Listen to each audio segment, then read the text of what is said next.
කරුණාවන්ත පිරිනු බුදුදහමේ ආලෝකයෙන් අඳුර දුරු කර සිංහල කොඩියේ වර්ණ පහළල දෙමි.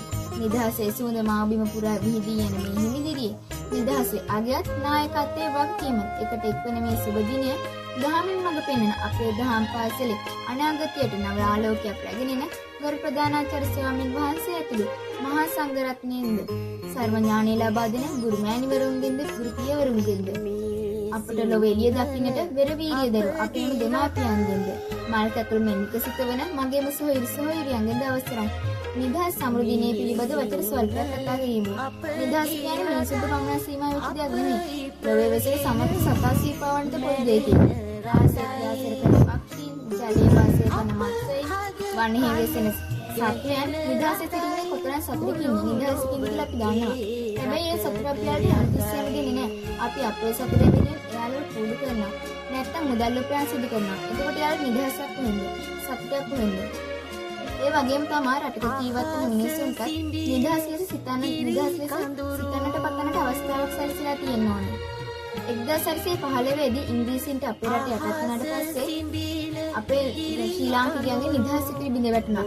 ඒ වගේම තමයි මෙරට සම්පත්තියට හා ස්වභාවික සෞන්දර්යයට වශී වුණු ඉංග්‍රීසි ජාතිකයන් අපේ රටේ ප්‍රයෝජනයක් ගන්නවා කියා එංගලන්තයට යටත් කරගන්නවා. වසර ගණනාවක් පුරා විදේශීය ආධිපත්‍යයට යටත්ව සිටි අපේ මව්බිම බොහෝ කැපවීම් කරලා අභියෝග වලින් නැසලී 1948 පෙබරවාරි 4 වෙනිදා නිදහස ලබා ගන්නවා. මේ නිදහස ලබා ගන්නේ හුදෙක් පුද්ගලයෙකුගේ පුද්ගල කණ්ඩායමක උත්සාහයකින් නව. රටට ආදරය කළ වීරයන්ගේ භික්ෂුන් වහන්සේලාගේ එකම පෙරගලයක් නිසා. ඇත්ත වශයෙන්ම මේ නිදහස ලබා ගැනීම සඳහා මහාමාන ඩී.එස්. සේනානායක මහතා, W.R.D. බණ්ඩාරනායක මහතා, අනගාരിക ධර්මපාලතුමා, හික්කඩුවේ සුමංගල හාමුදුරුවෝ වැනි ගිහි වේදි පවරාණු වීයෝය.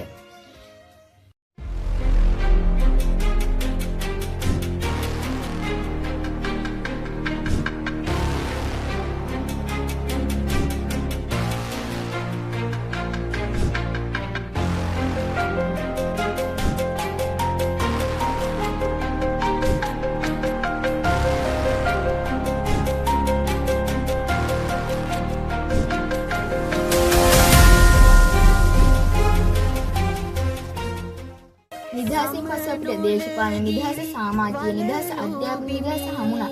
එතෙන් පටන් අපේ රට සොයරි නිවහල් රාජ්‍යයක් බවට පත් වුණා. පොඩ්ඩක් හිතලා බලන්න. එදා අපේ රටේ අධ්‍යාපන ක්‍රමය පැවතියේ එංගලන්තයේ අධිරාජ්‍යවාදීන්ට අවශ්‍ය ආකාරයට. හැබැයි දැන් අපි ඉගෙන ගන්නේ නිදහස් අධ්‍යාපනය. එදා ඉගෙන ගන්න පුළුවන් වුණේ ඉංග්‍රීසි කතා කිරීමට හැකියාවටත් උසස් පවුල්වල සිටි පුද්ගලයන්ට පමණයි. හැබැයි දැන් රටේ ඕනෑම ළමයකට ඕනෑම පාසලකට ඇතුළත් වීමට මෙන්ම පොත්පත්, නිලැඳුම්, පාසල් උපකරණ සම්පත් මෙන්ම විශ්වවිද්‍යාල වරන්ද නිදහස් අධ්‍යාපනයෙන් අපිට නොමිලේ ලබා දෙනවා. ඒ වගේම ඈත පිරිසර ගම්ක සිටින දරුවන්ට පවා උසස් රැකියාවකට යාමට වරම් ලබා ගන්න පුළුවන්. ඒ 1948 පෙබරවාරි මාස 4 වෙනිදා පසුවේ නිදහස යන හුදෙක් පාලනය වෙනස් වීමක් නොව තමන්ගේ රට වෙනුවෙන් තමන්ටම තීරණය ගන්නට පුළුවන් වන වටිනාම අවස්ථාවක්. අපිටම කියන සොයරි අධ්‍යාපන වැඩසටහන සකස් කරන්න ඕනේ. අනෙක් රටවල් දෙසර ඇඟිලි දික් කරමින් ජීවත් වීම නුවණට හුරු වෙන්නේ නැහැ. ඒ වගේම තමයි මේ නිදහස රැක ගැනීම සඳහා සාමයේ එකමුතුකම, වගකීම සහ යහපත් නායකත්වය අත්‍යවශ්‍ය වෙනවා. ඒ සඳහා අනාගත පරපුර වන අපි දහමින් පෝෂණය වී අනාගත පුරවැසියන් වීමට අපි අධිෂ්ඨාන කර ගනිමු. අවසාන වශයෙන් අපේ රටේ නිදහස් සමග සටන් කර තිබෙන ජාතිකයස් මහින්ද හිමියන්ගේ කවියකින් මාවෙන් සමුගන්නවා. කෙස්දස පවා වෙන රටවල මිනිසුන්නේ උස් නිදහස පිණිස සටනට සැරසෙන්නේ. හිස්මොල තිබෙත් විත් මේ ගැන නොතකන්නේ. ඇස් ගෙඩි වලට හෙන ගහලද සිහලුන්නේ. ඔබ සැමට නිදහස් දිනයක් වේවා.